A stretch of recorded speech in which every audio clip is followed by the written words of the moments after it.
اللهم صل على سيدنا محمد يا رب صل وسلم دائما ابدا على حبيبي.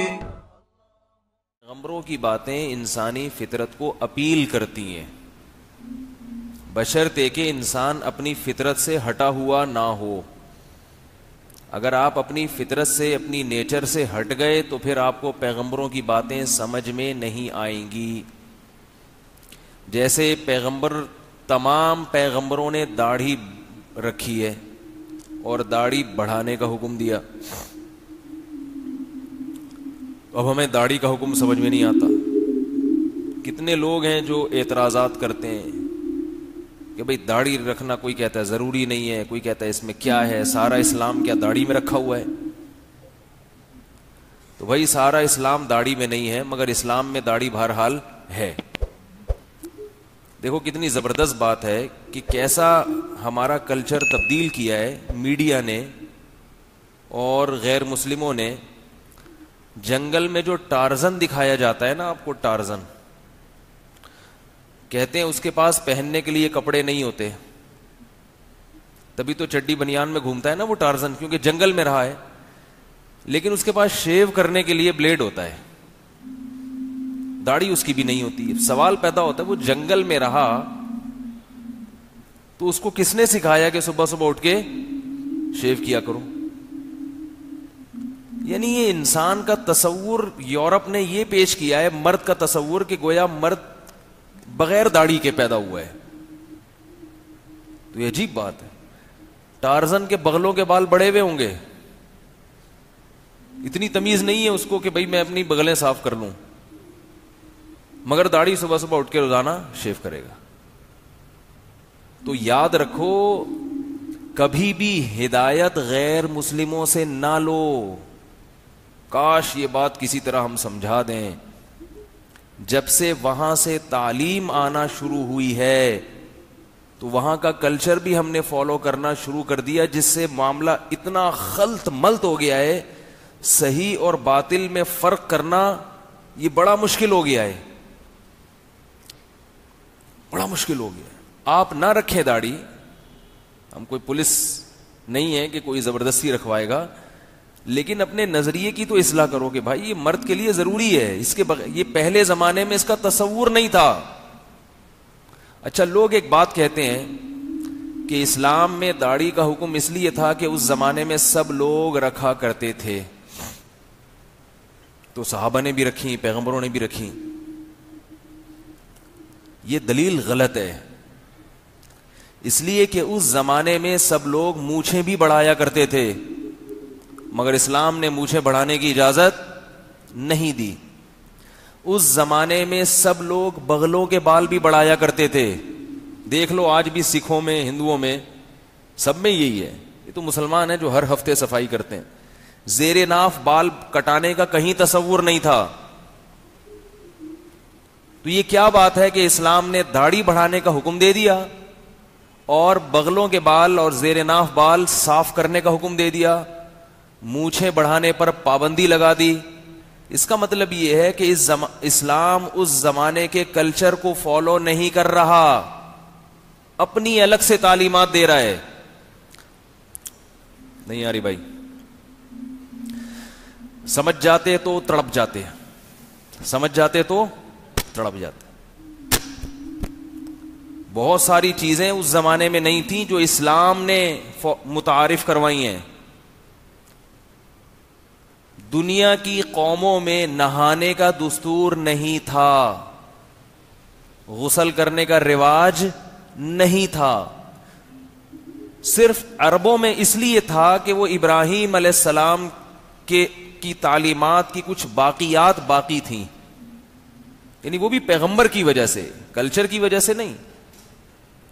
عرب غسل جنابت کیا کرتے تھے، اس لیے نہیں کہ ان کا کلچر تھا، اس لیے کہ 2000 سال پہلے حضرت ابراہیم اور اسماعیل علیہ السلام ان کو غسل کرنا سکھا کے گئے تھے.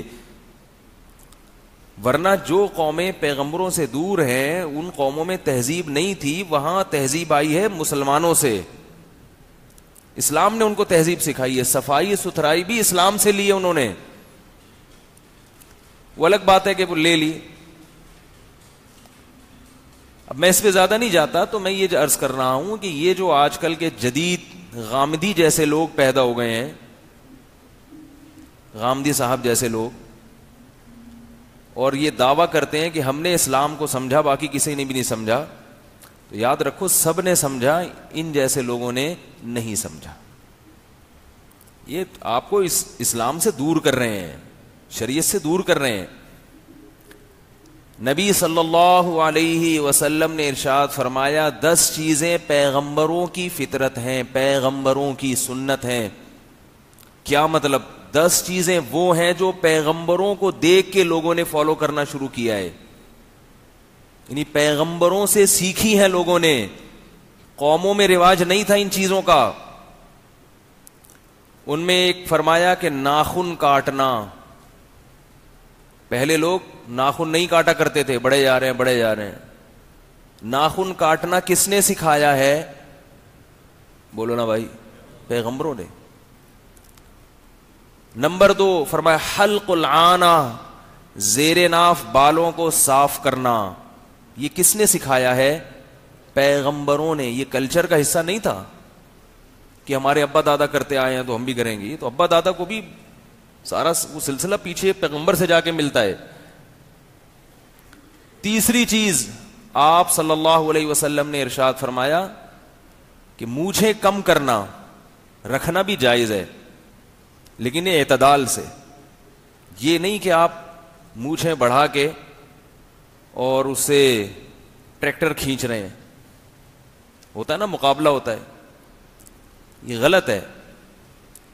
چوتھی چیز آپ صلی اللہ علیہ وسلم فرمائی نتف الابط, بغل کے بالوں کو نوچنا. دیکھو کیا عجیب, کہتے ہیں نا کہ علوم نبوت وہی دلیل نبوت ہے.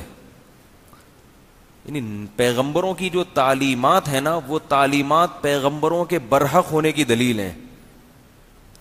عجیب بات ہے کہ بغل کے بال کو نوچنا اور زیر ناف بال کو اس طرح سے صاف کرنا, بلیڈ سے صاف کرنا, یہ سنت ہے, یہ پیغمبروں کی سنت ہے. سوال پیدا ہوتا ہے کہ جب بال ختم ہی کرنا مقصد ہے تو یہ بلیڈ کا فرق اور نوچنے کا فرق, اس کی کیا ضرورت ہے بھائی؟ دونوں بالوں کو بلیڈ سے صاف کر لو یا دونوں کو نوچ کے صاف کر لو. اگر آپ کہتے ہو بغل کے بال نوچنے میں بہت شدید تکلیف ہے, بغل کے بال نوچنے میں بہت شدید تکلیف ہے, یہ اعتراض, یعنی اگر آپ کہتے ہو کہ زیر ناف بال کو نوچنے میں بہت شدید تکلیف ہے, تو تکلیف تو بغل کے بال کو نوچنے میں بھی ہے. یا تو دونوں کو بلیڈ سے صاف کرنے کا حکم ہونا چاہیے تھا یا دونوں کو نوچنے کا. فرق ہے, آپ میڈیکل سائنس فرق بتاتی ہے. مرد کے لیے زیر ناف بالوں کو بلیڈ سے صاف کرنا یہ اس کی صحت کے لیے مفید ہے, اور بغل کے بال اگر آپ بلیڈ سے صاف کریں گے تو اور زیادہ گھنے بال پیدا ہو جاتے ہیں, اس سے فائدے کے بجائے نقصان ہوتا ہے. اس لیے پیغمبر کی سنت کیا ہے, ان کو نوچا جائے. اب آپ حیران ہوں گے یار یہ تو بڑا مشکل کام ہے. مشکل اس لیے ہے کہ بچپن سے نوچنے کی عادت نہیں ڈالی والدین نے, ان کو سکھایا ہی نہیں. کیونکہ والدین آج کل دین نہ خود سیکھتے ہیں نہ اپنے بچوں کو سکھاتے ہیں. یہ بھی غنیمت ہے, صفائی کی عادت ڈال دی. اب آپ کو میں چھوٹا سا ٹوٹکا بتاتا ہوں کہ بغل کے بال نوچنے سے فائدے کیا ہیں اور اس کا طریقہ کیا ہے. عجیب سا موضوع ہے لیکن کیا کریں, جب ایک چیز ہے وہ تو ہے نا, صفائی سے اس کا تعلق ہے. فائدے یہ ہے کہ اگر آپ بغل کے بالوں کو نوچتے ہیں تو وہ نمبر 1 وہ جلدی دوبارہ اگتے نہیں ہیں, پیدا نہیں ہوتے دوبارہ جلدی. تو اچھی بات نہیں ہے کہ صفائی رہے. پہلی بات تو یہ کہ اگر بال رکھتے ہیں تو اس کے کیا نقصانات ہیں. آپ جتنی مرضی صفائی کر لیں, روزانہ شیمپو سے دھو لیں اس کو, اس میں جراثیم بہرحال پیدا ہوں گے کیونکہ پسینہ فوراً اکٹھا ہو جاتا ہے وہاں پہ. تو حکم دیا کہ ان بالوں کو صاف رکھو. نوچنے سے کیا فائدہ ہوگا کہ بال دوبارہ جلدی پیدا نہیں ہوتے، ایک فائدہ۔ دوسرا فائدہ، جو بال پیدا ہوتے ہیں وہ گھنے نہیں ہوتے۔ سمجھ رہے ہو کہ نہیں سمجھ رہے؟ تیسرا فائدہ، جو بال پیدا ہوتے ہیں وہ کمزور ہوتے ہیں، طاقتور نہیں ہوتے۔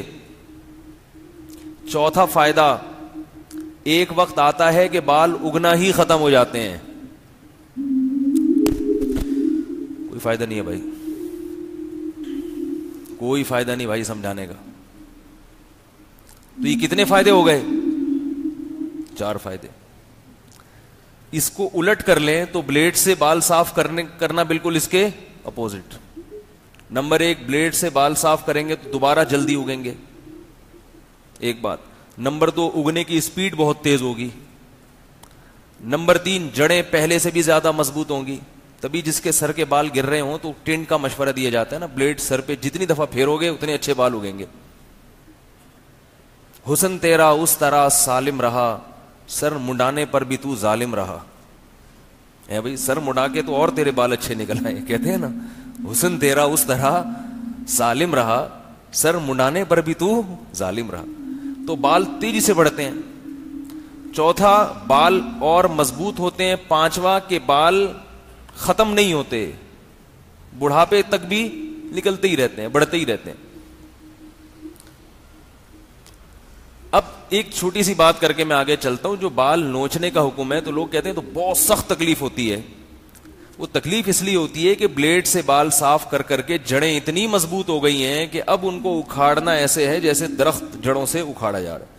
اب اس کا طریقہ یہ ہے کہ یہ جو ویکس آتی ہے نا، ویکس ایک لوشن ٹائپ کی چیز ہے، وہ گرم کر کے کسی کپڑے پہ رکھ کے لگائیں اور زور سے کھینچ لیں۔ اگر شادی شدہ ہیں تو بیگم سے کہیں، وہ کھینچ لے گی۔ ویسے وہ کھال اتارنے کے چکر میں لگی رہتی ہے تو اس کو موقع مل جائے گا۔ بولے بھائی، جب کھال اتارنی تو تمیز سے اتارو۔ کیا خیال ہے بھائی؟ تو وہ ایک دم سے کیا ہوگا کہ وہ کھنچ جائیں گے۔ تو آہستہ آہستہ جب کئی دفعہ ایسے کریں گے تو جڑیں کمزور ہو جائیں گی، پھر ہاتھ سے کھینچنا آسان ہوگا۔ تو میں یہ عرض کر رہا تھا کہ نبی صلی اللہ علیہ وسلم نے فرمایا 10 چیزیں پیغمبروں کی فطرت ہیں۔ اس میں پتہ نہیں کتنے نمبر ہو گئے، 4 ہو گئے۔ 5ویں چیز آپ صلی اللہ علیہ وسلم نے فرمایا کہ غسل البراجم، جوڑوں کا دھونا۔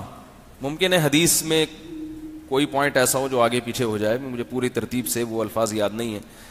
جوڑوں کا دھونا، جوڑ جو ہے نا، جیسے گھٹنا ہے، کوہنی ہے، جب ہم نہاتے ہیں، غسل کرتے ہیں تو ان کو اگر الگ سے رگڑائی نہ ہو تو یہ جگہیں زیادہ صاف نہیں ہوتی، ان کی الگ سے رگڑائی ضروری ہے۔ پہلے واش روم میں ایک پتھر رکھا ہوتا تھا گھسائی والا۔ ہم جب بچے تھے تو ہماری والدہ ہمیں غسل خانے میں لے جاتی تھی تھپڑ مار کے نہلانے کے لیے، چھوٹے بچے تھے تو وہ ایک وہ ہوتا تھا پتھر، اس سے رگڑائی ہوتی تھی۔ آج کل تیزاب سے دھونا پڑے گا، اب اتنے لوگوں کی یہ خراب ہو گئی ہیں، دھوتے ہی نہیں ہیں، اوپر اسے بس اوپر کی صفائی ہے آج کل۔ جیسے کافر کی صفائی ہے نا، اوپر سے بہت چمکا ہوا ہوگا، اوپر سے بہت چمکا ہوا ہوگا، اندر گھسنے کی کوشش نہ کریں، بغلے بغلے نہ جھانکیں۔ ایسے ہی مسلمان کا حال آج کل ہوتا جا رہا ہے، اوپر سے بڑے چمکے ہوئے ہوتے ہیں۔ تو صفائی تو اندر سے شروع ہوتی ہے بھائی، اندر سے۔ کھاؤ پہلے پاکیزہ چیزیں، دانتوں کی صفائی ہے۔ نبی صلی اللہ علیہ وسلم نے بہت زیادہ دانت کی صفائی کا حکم دیا ہے، بہت زیادہ، ہر وقت صاف دانت، ہر وقت صاف۔ جب بھی نبی کچھ کھایا کرتے تھے فوراً خلال کیا کرتے تھے کہ دانت میں کوئی چیز پھنسی نہ رہے۔ 24 گھنٹے آپ صلی اللہ علیہ وسلم کے دانت صاف رہتے تھے۔ یہ نہیں ہے کہ سوتے ہوئے اور اٹھتے ہوئے، یہ تو گوروں نے مسلمانوں سے سیکھ کے اتنا کر لیا ہے کہ رات کو اور صبح کو، اور اس میں بھی پورے طریقے سے اس کو فالو نہیں کرتے۔ اسلام میں ہر وقت دانت چمکے رہیں۔ کیوں؟ اس لیے کہ تھوک جو آپ کے پیٹ میں جا رہا ہے وہ تو 24 گھنٹے جاتا ہے نا۔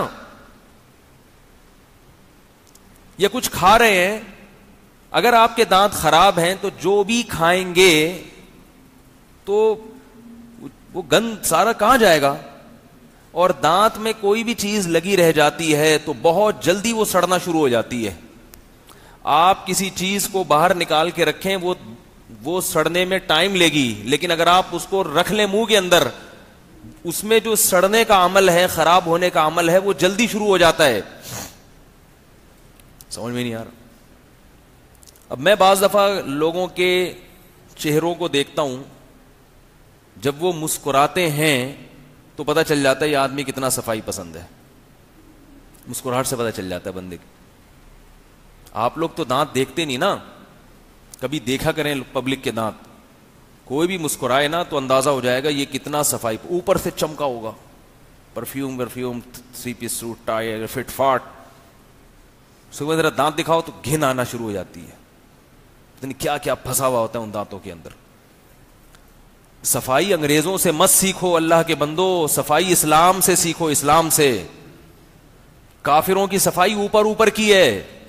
میں مانتا ہوں کہ ان میں بہت سے لوگ اندر سے بھی صاف ہوتے ہیں، سارے ایک جیسے نہیں ہوتے، لیکن ہم جو فالو کر رہے ہیں نا ان کو وہ صرف شو بازی والی صفائی. ایک دفعہ میں کسی کے گھر گیا، بہت ٹھیک ٹھاک مالدار تھے، وہ بہت بڑا بنگلہ تھا ان کا. واش روم میں دھلائی کا انتظام نہیں تھا کیونکہ باہر سے آئے تھے.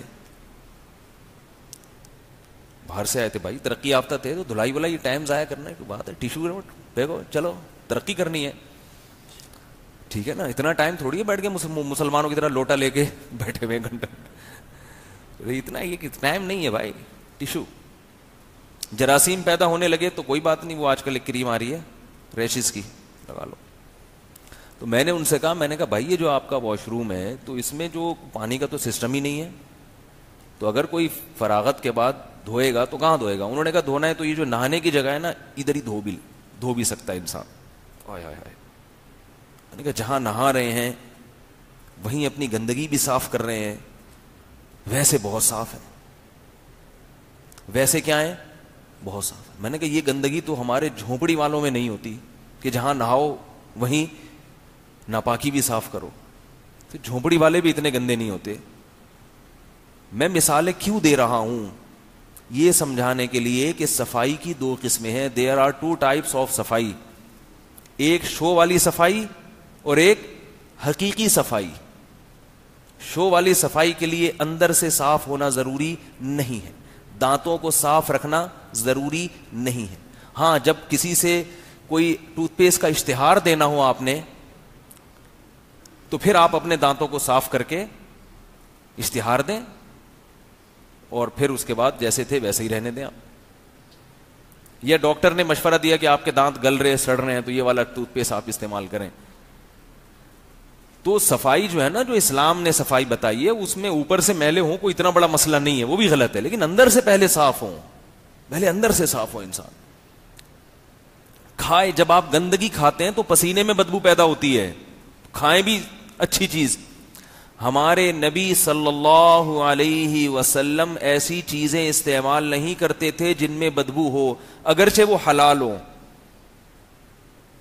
حلال ہونے کے باوجود جن چیزوں میں ہیک ہوتی ہے وہ آپ استعمال نہیں کرتے تھے. جیسے آپ صلی اللہ علیہ وسلم کلیجی نہیں کھایا کرتے تھے. کلیجی خون سے بنی ہوئی چیز ہے، اس میں ہیک ہوتی ہے. حلال ہے، کھا سکتے ہیں، مگر ہمارے نبی نے نہیں کھائی. کچا پیاز نہیں کھایا کبھی ہماری نبی نے، حالانکہ جائز بھی ہے، حلال بھی ہے، صحت کے لیے مفید بھی ہے، مگر بھائی منہ میں بدبو آتی ہے. امت کو اجازت دی، خود نہیں کھایا. اور بہت سی چیزیں. تو خیر بات کہاں سے کہاں جا رہی ہے؟ تو میں یہ کر رہا تھا، نبی صلی اللہ علیہ وسلم نے غسل براجم کا حکم دیا، اور آپ صلی اللہ علیہ وسلم نے فرمایا پیغمبروں کی جو فطرت ہے اس میں السواک والتعطر، خوشبو کا استعمال اور مسواک یعنی دانتوں کو کثرت سے صاف کرنا. یہ 2 چیزیں دنیا میں کس نے ان کا تعارف کروایا ہے؟ پیغمبروں نے. پیغمبروں سے پہلے لوگ خوشبوؤں کو استعمال بھی نہیں جانتے تھے. خوشبوؤں کا استعمال. اور یاد رکھو خوشبو بدبو ختم کرنے کے لیے نہیں ہوتی. کیا کیا سمجھائیں یار. بعض لوگ خوشبو استعمال کرتے ہیں اپنی بدبو ختم کرنے کے لیے. اب میں زیادہ مختلف قوموں کی مثال نہیں دوں گا, لوگ کہتے ہیں پھر یہ کہاں کدھر کو بیان جا رہا ہے ان کا.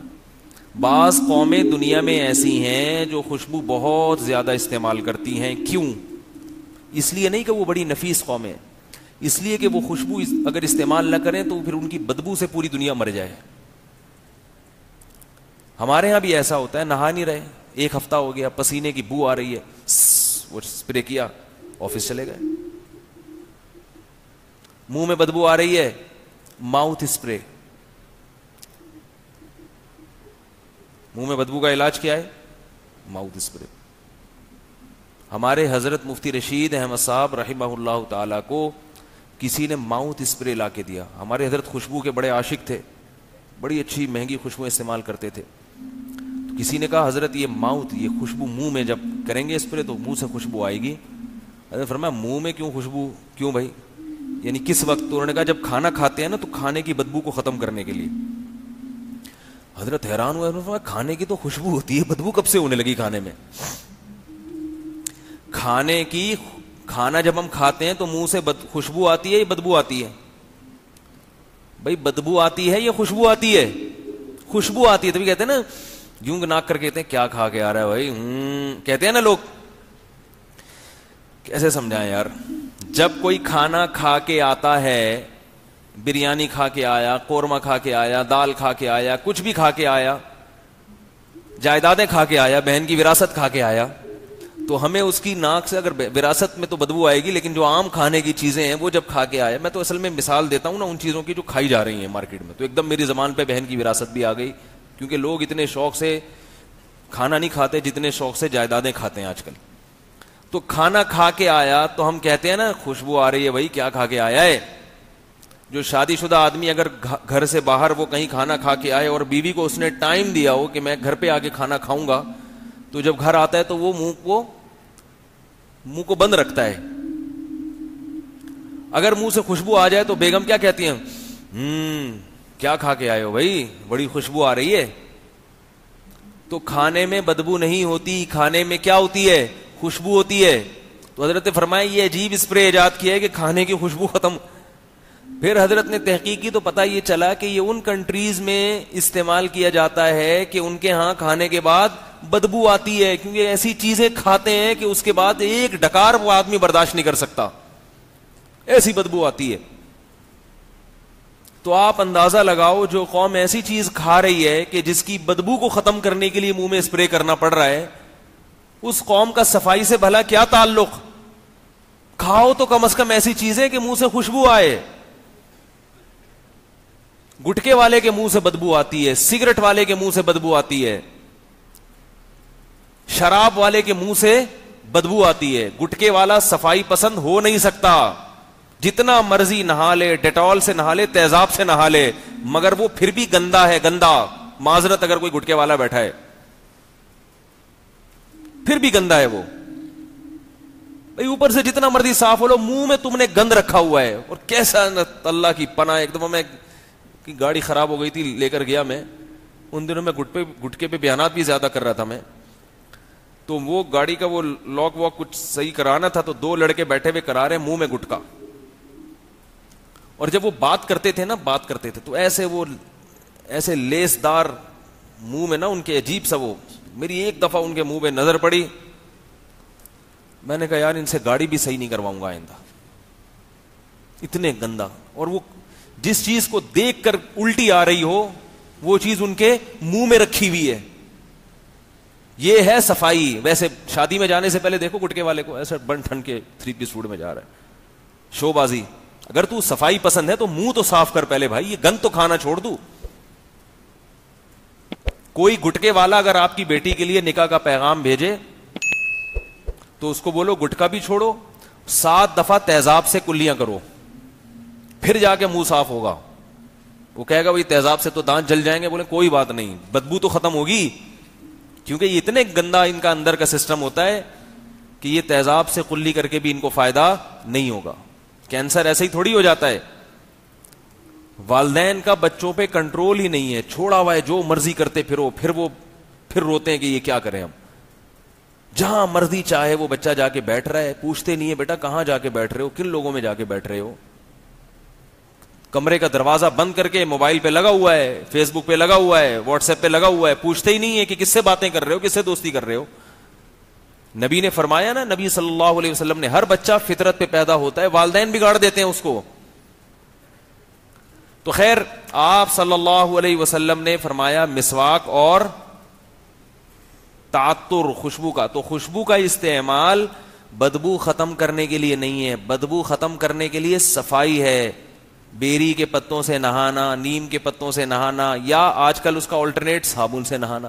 نبی کے دور میں صابن نہیں تھا تو بیری کے پتوں کو گرم کر کے اس سے نہایا جاتا. بیری کے پتوں کو گرم کر کے اگر آپ نہائیں گے بہت زبردست جسم کی صفائی ہوتی ہے.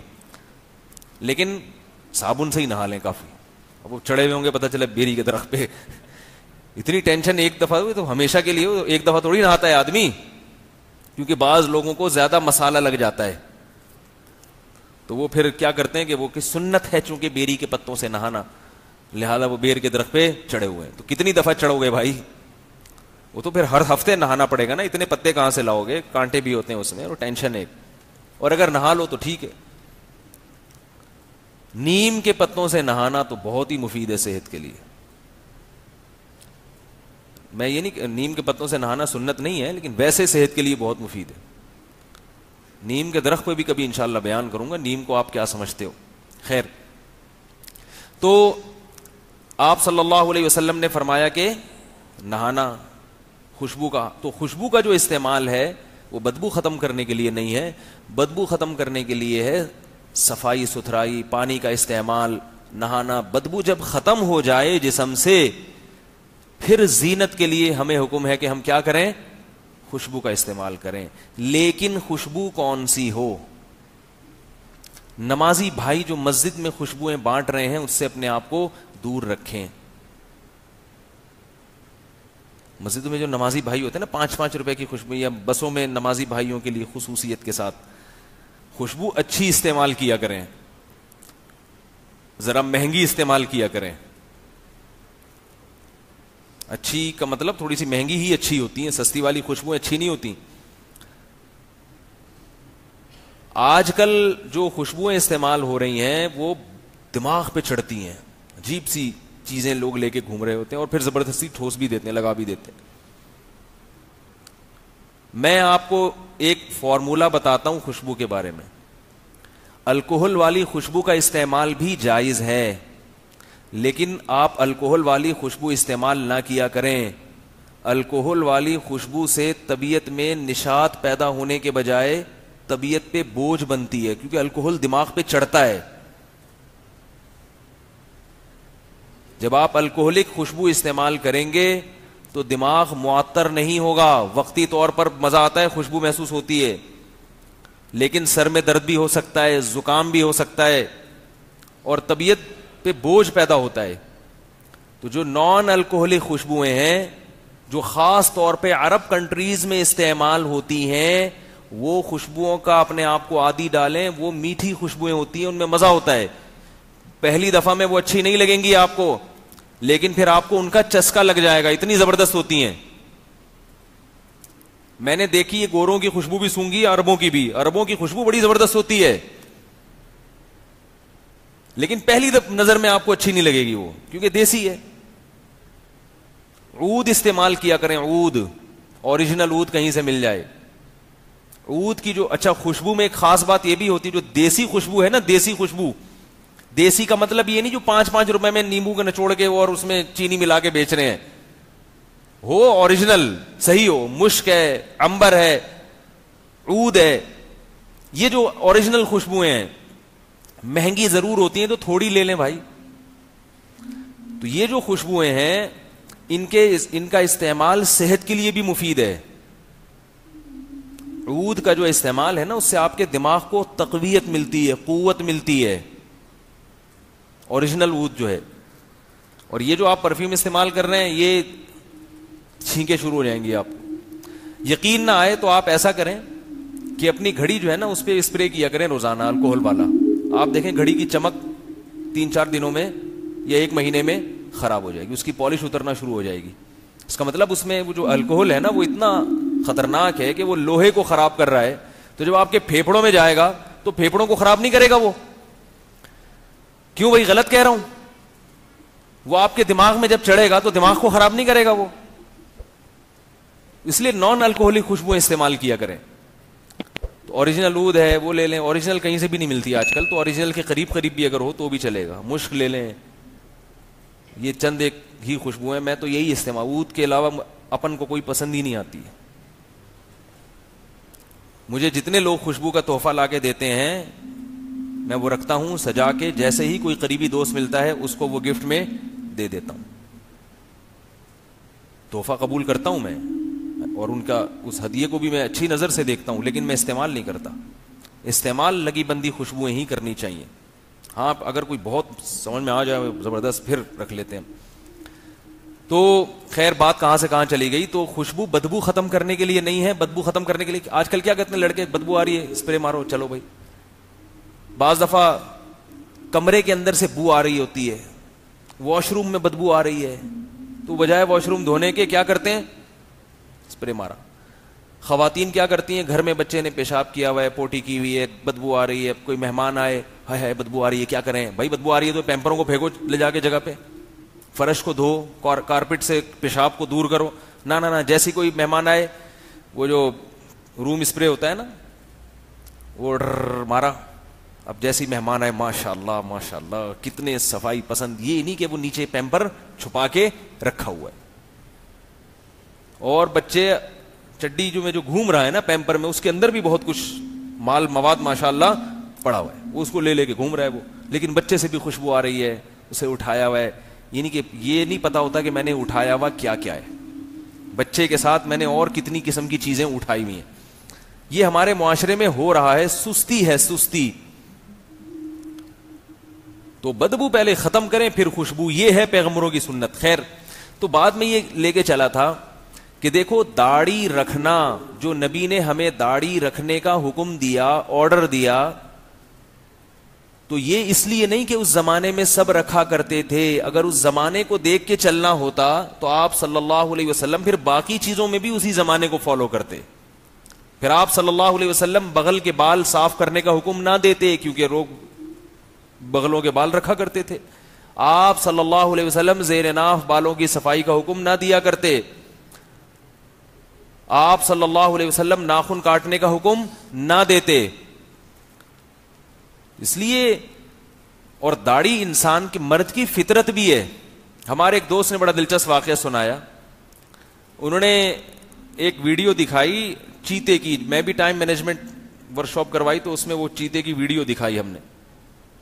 چیتے کی ویڈیو میں یہ خاص بات ہمیں سبق ملتا ہے کہ وہ پلاننگ کیسی زبردست کرتا ہے کہ بھئی ایک کو ہدف بناتا ہے, پھر اس کا پیچھا نہیں چھوڑتا, اور اس کی پلاننگ میں 2-3 گھنٹے لگا دیتا ہے. پھر کیا زبردست طریقے سے شکار کرتا ہے. تو جبکہ شیر پلاننگ نہیں کرتا, شیر کو کوئی شکار نظر آئے نا بھاگنا شروع ہو جاتا ہے بس, جبکہ چیتا دیکھتا ہے کہ کس کو ہدف بنانا ہے. تو اس سے ہمیں پتہ چلتا ہے کہ پلاننگ کی بڑی ویلیو ہے اور اس کی بڑی حیثیت ہے. تو ہمارے وہ دوست تھے, وہ پڑھا رہے تھے کہیں, تو کہتے ہیں مجھ سے کسی نے پوچھا کہ اگر پلاننگ کی اتنی اہمیت ہے تو جنگل کا بادشاہ پھر چیتے کو ہونا چاہیے تھا, شیر کیوں نہیں ہے, شیر کیوں ہے جنگل کا بادشاہ؟ نہیں یار یہ سمجھ میں, کیا کرے یار بھائی. اگر پلان کرنا اور اس کی اتنی اہمیت ہے اسلام میں یا فطرت میں اتنی اہمیت ہے, تو شیر تو پلان نہیں کرتا, پلان چیتا کرتا ہے. لیکن جنگل کا بادشاہ کون ہے؟ شیر ہے, چیتا نہیں ہے. اس کا مطلب بغیر پلاننگ کے بھی آپ جنگل کے بادشاہ بن سکتے ہو, اور پلاننگ کرو گے تو چیتے جیسی زندگی گزرے گی. جنگل وزیر اعظم رہو گے آپ, صدر نہیں بن سکتے آپ. نہیں یاری بات سمجھ. تو وہ بیچارے ورکشاپ کروا رہے تھے, ان کے سارے پلان پہ اس اشکال نے پانی پھیر دیا. اس اشکال نے, وہ تو پلاننگ کی اہمیت بتا رہے تھے نا کہ دیکھو چیتا کتنا خوبصورت جانور ہے, پلاننگ کر کے شکار کرتا ہے, ایسے نہیں کہ یوں اڑے. تو انہوں نے کہا بھائی اس پلاننگ کا فائدہ کیا, بادشاہت تو کس کو ملی ہے؟ شیر کو. تو انہوں نے بڑا دلچسپ جواب دیا. کہتے ہیں میں کافی دیر سوچتا رہا اس کا جواب کیا دوں. میں نے کہا بھائی بات یہ ہے کہ شیر جنگل کا بادشاہ اس لیے کہ اس کی داڑھی ہوتی ہے. شیر جنگل کا بادشاہ اس لیے ہے کہ اس کی داڑھی ہوتی ہے, اور چیتے کی داڑھی نہیں ہوتی. مطلب یہ کہ داڑھی رکھ کر بغیر پلان کے بھی زندگی گزارو گے تو کیا نظر آؤ گے؟ بادشاہ. تو اللہ نے جنگل کی بادشاہت کے لیے اس مخلوق کو سلیکٹ کیا ہے جو دیکھنے میں بھی بادشاہ لگے. چیتا بہت اچھی پلاننگ کرتا ہے, بڑی زبردست زندگی گزارتا ہے, 110 کلومیٹر فی گھنٹہ کی رفتار سے بھاگتا ہے, اور 4 سیکنڈ کے اندر 0 سے 90 کلومیٹر پر آور کی سپیڈ پہ آ جاتا ہے, سب کچھ ایک طرف, لیکن دیکھنے میں بادشاہ نہیں لگتا. تو اس سے داڑھی کی اہمیت پتہ چلتی ہے کہ مرد اگر داڑھی رکھے دیکھنے میں مرد لگے گا. نہیں آ رہی بات سمجھ؟ تو بغیر خیر میں اب زیادہ نہیں چھیڑتا آپ لوگوں کو, بہت سارے بغیر داڑھی والے بھی بیٹھے ہوئے ہیں. صرف یہ عرض کر رہا ہوں کہ میرے بھائی یہ اللہ کا حکم ہے, اس کو اللہ کا حکم سمجھو اور اللہ سے دعا مانگو کہ اللہ ہمیں توفیق دے دے. اور یہ جو غامدی صاحب جیسے لوگ ہیں ان سے متاثر ہونے کی چنداں ضرورت نہیں ہے, سمجھ رہے ہو؟ یہ پھینکو اس قسم کے ہر دور میں کوئی نہ کوئی پیدا ہوتا ہے, کوئی ادھر سے لیا, کوئی ادھر سے لیا, کوئی ادھر سے لیا, تو وہ اٹھا کے ایک ملغوبہ بنا کے پیش کر دیا.